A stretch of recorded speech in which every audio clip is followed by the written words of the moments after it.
I let it fall, my heart, and as it fell, you rose to claim it.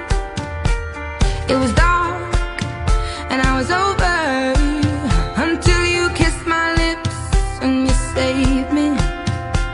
My hands, they were strong, but my knees were far too weak to stand in your arms without falling to your feet.